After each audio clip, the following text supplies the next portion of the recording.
Interview. It is the questioning of a person believed to possess information which are relevant to the investigation of a crime or a criminal activities. The golden rule in interview. Never conduct or let anyone conduct an interview if the interviewer has not gone to the crime scene.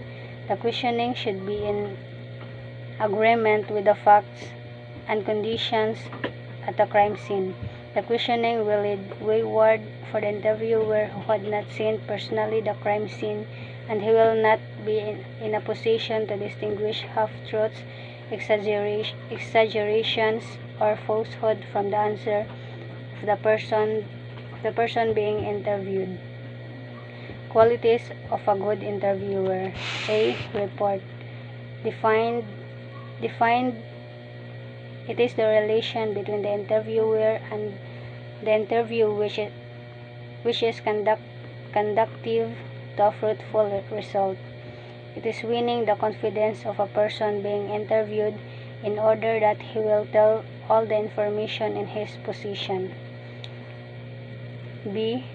Forceful personality. The appearance of the interviewer and other qualities such as skills of communication techniques, or the force of his language are the mainstays of the strength of his character. He must be understanding, sympathetic, and without showing official arrogance, vulgarity of expressions, and an air of superiority. C. Knowledge of human behavior. This will help the interviewer to determine the personality and intelligence of his subject. He must go down and up to the level of understanding of his particular subject. D. Conversational tone of voice. The tone of voice must be conversational, not confrontational, as in interrogation. E. Common interest. His preliminary and probing questions should be aimed to establish common interest between him and the subject. F. Acting qualities. He must possess the qualities of an actor, salesman, and psychologist, and know how to use the power of persuasion. G. Humility. He must be courteous, sympathetic, and humble, ready to ask apologies for the inconvenience of the interview. Cognitive interview defined. It is a form of or technique in the conduct of interview upon willing and cooperative witnesses, where they are given the full opportunity to narrate their accounts without intervention, interruption, and interference from the interviewer. In case of subjects on low level of intelligence, the use of leading questions greatly helps the investigator to obtain the full and desired information. Reasons why witnesses refuse to talk and testify. A. Fear of reprisal. The fear of reprisal is always entertained by witnesses who lack the courage to face the suspect, his associates, or relatives. This is natural, especially those who have no means to protect themselves, or no influential persons for them to rely on. The prevalent among the generally underprivileged sectors of our society. The investigator must remove these fears from the mind of his witnesses, either by offering protection or by the explanation that unless the suspect is not put behind bars, the fear will not disappear. The investigator's power of persuasion plays a vital role. B. Great inconvenience. On the part of those hand-to-mouth existence, there is the real inconvenience which will deprive them to time to earn for their living, especially during the ordeal or testifying during the trial. To those unemployed, the inconvenience is greater. Thus, the investigator must sincerely help them through his contacts with the business community. C. Hatred against the police. The hatred may be due to previous bad experience with members of the police organization. A calling card of the investigator given to this kind of witness will greatly help the situation, promising immediate help if there is the recurrence of the bad experience. D. Bias of the witness. The witness may be an acquaintance, friend, helper, or benefactor of the suspect. All of this and other relationship of the witness to the suspect must be explored so that an intelligent approach is properly applied. E. Avoidance of publicity. These are witnesses who are shy and shun publicity that will bring discomfort to their ordinary or obscure way of living. The investigator must hide these witnesses away from reporters. If family restriction. Some famous and respected families preserve their reputation by instilling to their members the need of the approval of their elders on matters affecting their families. The investigator must talk the elders for their approval for a member to testify. G. Bigotry. Religious or racial, tribal or ethnic indifference. H. Cultish indoctrination. Some cults or religious denominations exercise religious or moral influence on the decision of witnesses to testify. It would be more apparent when the witness and the suspect belong to the same cult. The investigator must use the tenet of religion, which is truth, to the religious leaders to allow their members to tell the truth and give the required testimonial evidence. This is prevailing in our society even to the point of career advancement. Common technique applicable to the foregoing reasons. Many of these witnesses want that they will not be utilized as formal witnesses but to remain anonymous. The investigators must initially agree that the testimonies be given the shroud of confidentiality. After the full disclosure of the information, an investigator, when persuades these witnesses to be utilized as formal witnesses, especially when there is the necessity of the testimonial evidence, the power of persuasion plays a key role. The stages of handling the interview. A. Preparation. The investigator should review the facts at the crime scene and information from the other sources in order that he would be ready for the questioning. A background data of the subject would be available so that he could adapt himself to the kind of approach to be employed. B. Approach. The investigator must carefully select his kind of approach, which may be a single kind of a combination of two, or the application of all techniques. C. Warming up. This is done by preliminary or exploratory questions to clear the atmosphere, promote a conductive ground or cordiality, respect, and trust for each other.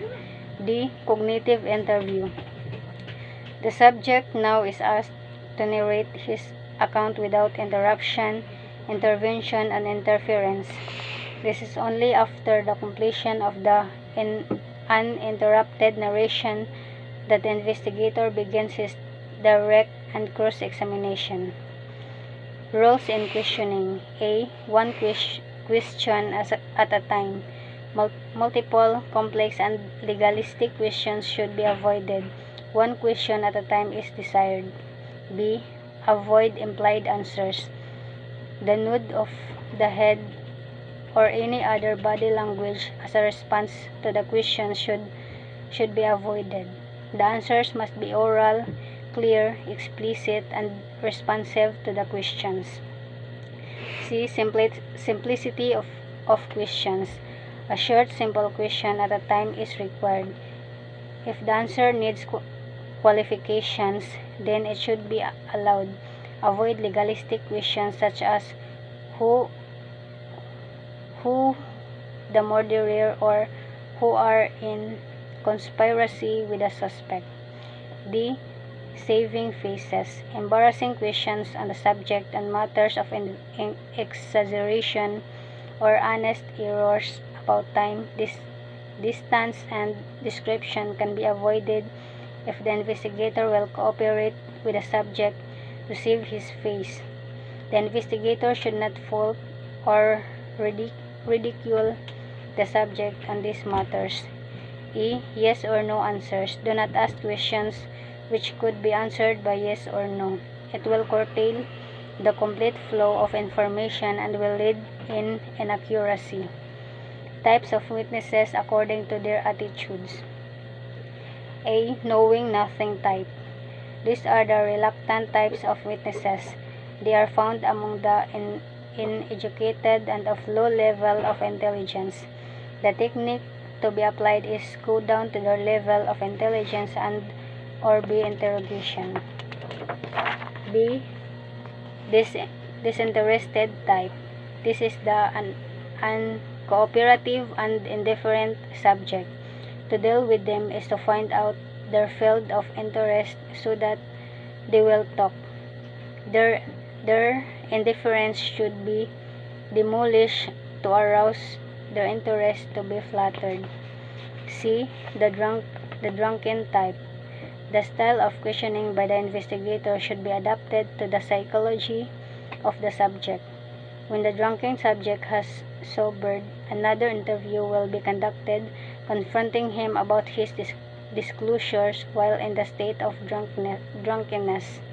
The written statement must be taken during his sobriety.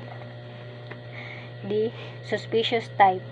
These types of witnesses are suspicious about the motive and actions of the investigator. The barrier of the suspicions may be removed by sincere explanation or psychological pressure. E. Talkative type. These are witnesses who are prone to exaggerate, adding irrelevant or new matters to their narrations. The skillful investigator could prune the unnecessary matters from the relevant ones, if honest witnesses. These are the truthful and cooperative witnesses where the investigator could rely upon, with little or no problem in handling them. G. Deceitful witnesses. These are the liar type of witnesses. Let them lie and order them to repeat several times their narrations. They will be enmeshed in contradictions. If possible, the lies must be taped or recorded for the confrontation about their contradiction. Pressure them for possible cases of perjury or obstruction of justice, and they will tell the truth. H. Tamed witnesses. They are the shy witnesses. The approach must be friendly and reassuring confidentiality of their information. They should be hidden from the devouring press by interviews or photo sessions. I. Boasting, egoistic, or egocentric witnesses. They will be good witnesses because of their ability of expressing their accounts of the commission of a crime. The investigator must be patient in dealing with them in order not to bruise their ego or self-pride. They are susceptible to add color or importance in the role as witnesses, probably underrating the accounts or others. G. Refusal to talk witnesses. These are the most difficult subject to deal with. Find out the reasons of their silence by exploring deeper into the kind of their personality. The cause may be trauma, shock, fear, hatred, and others. Remove these features of silence and they will start talking. Statement analysis. This is a new name of critical investigation but got new in actual practice. That is new in that term. Complaints and testimonies. Testimonies be reduced to writing. Complaints and testimonies shall be reduced into writing in the form of questions and answers. Never use the affidavit from even in the testimonies of apprehending officers.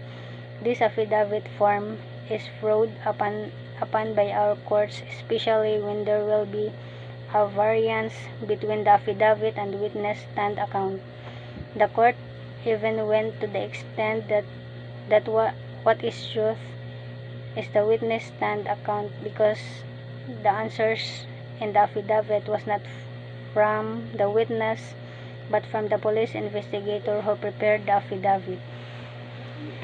Informant.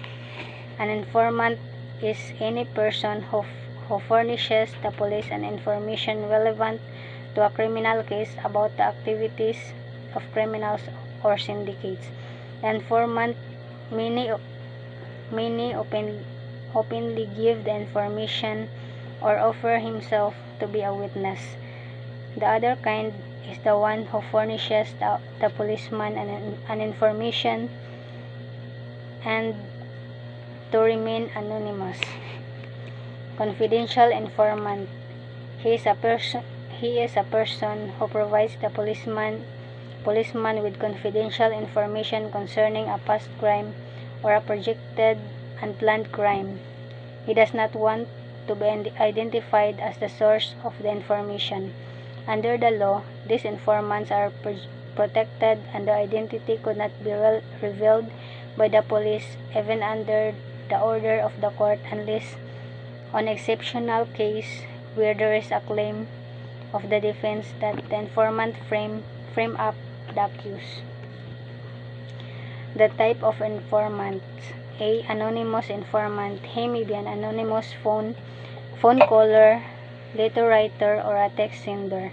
Never tell the informant that the investigator already knows the information. The duty is to receive the information, not to reveal any other information to the caller about facts already known. B. Rival elimination informant. This kind mostly maintains being anonymous. His purpose is to eliminate the rival person or gang due to completion or other motives such as revenge and etc. C. False informant. Usually reveals information of no consequence, value, or stuff connected with thin air. His purpose is to appear to be on the side of law and for throwing out the suspicion from himself or from his gang or associates. D. Frightened informant.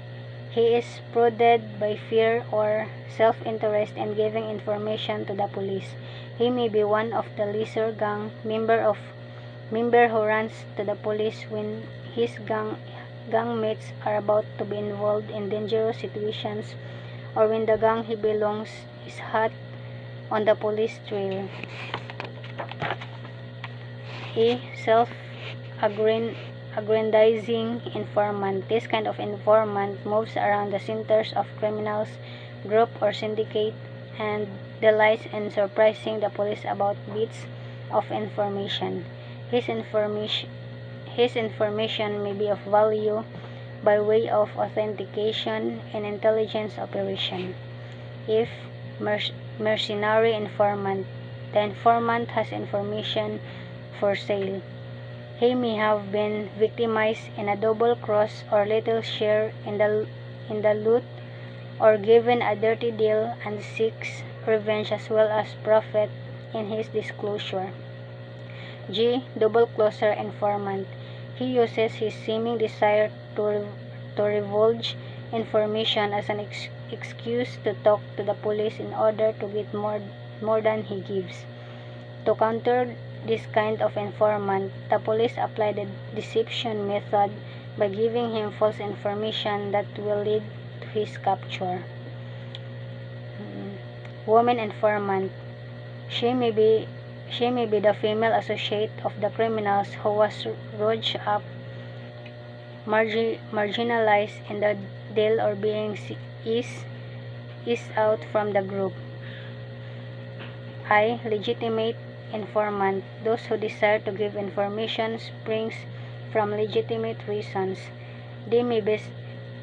Business operators who abhor the presence of criminals in their trade, and parents who are afraid that their siblings will be influenced by their friends who are suspected to be criminals. Others are included where their desires to give information are impressed with lawful motive. Motives of informants. A. Vanity. The motive is for self-aggrandizement by gaining favorable attention and importance by the police. B. Civic-mindedness. Those imbued with a sense of duty and obligation to assist the police in their task. C. Fear. It is the engendered illusion of oppression from enemies or from impending dangers. D. Repentance. Those lesser criminals such as accomplices or accessories who will have a change in heart to unburden their conscience. Informers. He is the person who provides information to the police on a regular basis. They are neither paid regularly or in case-to-case basis or none at all. They are cultivated and established by the police on a more or less permanent character, and as long as they are loyal and useful to the police organization. The proverbial basis. The saying goes, it needs a thief to catch another thief. The history of the French police proved that this saying is true. The elite French surety tasked to investigate criminal cases hired an ex-convict as an informer. The ex-convict produced outstanding successes in the solution of cases seemingly difficult to be solved. The ex-convict later became the chief of the French surety, and the main was Vidocq. Selection of informers. There is no hard-to-fix rule in the selection of informers. This is addressed to the sound discretion to the investigator. The informer may be to a fixed period of assignment or into a case-to-case basis. Critical areas in the deployment of informers. A. Within the ranks of criminals and criminal syndicates. B. Associates and friends of criminals. C. Places of hangouts of criminals such as nightclubs, bars, hotels, billiard halls, and other places. D. Slums and residential places where criminals have their contacts. E. Detention centers such as local jails and the National Bureau of Prisons. In many instances, crimes were solved by planting moles among detention prisoners in the holding centers of investigate units and in local jails, and also in the National Bureau of Prisons through the agreement with prison authorities. If places where criminals dispose their loots. Women informers. Most effective among informers because they could easily penetrate the ranks of criminals with less suspicion. Besides, they could mingle with the crowd easily and could obtain information more than their male counterparts, especially if their beauty attracts attention. They have easier access to women associates of male criminals. However, care should be employed as they could easily double-cross the police once they fall in love with criminals. Dual role of the informers. A. Identifying and facing the whereabouts of the suspects. B. Gathering of information that will lead to the location and recovery of the evidence such as the loot or other pieces of evidence relevant to criminal activities. Other sources. A. Government records, police files, NBI files, Bureau of Immigration files, COMELEC files, files from local jails and National Bureau of Prisons, and other government agencies. Private records from private offices and business and non-government organizations. Intercepted messages from telephones, cell phones, radio telecommunications, and other means of communications. Records of the firearms and explosive units concerning license holders of firearms and authorized possessor of explosives. Fire busting, tracing the chain of possession of a firearm from the manufacturer, distributor, seller, and to the last possessor. This could be done through the files of the FBI and other U.S. police agencies. Records of foreign and local manufacturers of vehicles concerning the engine and chassis numbers of suspected vehicles used in the commission of crimes or are the subject or carnapping. Store data on computers and cell phones. Only experts must be employed to retrieve this stored data. Rules on computer evidence. A. When the computer is off at the time of arrival, do not turn it on. B. When it is on, do not turn it off nor touch its mouse or keyboard. The unplugging of the computer, whether it is on or off, should be done by pulling out the cable directly from the back of the central processing unit. D. Each unplugged cable should be marked in the same marking corresponding to the socket from where the cable was unplugged. The computer should be carefully handled and packed for transport to the police station. F. Only computer forensic expert should search for any information or evidence contained in the hardware. G. The computer hardware should be duplicated by the expert, and the original should be kept by the evidence custodian for future court presentation. Search and analysis must be undertaken using the image test. That's all.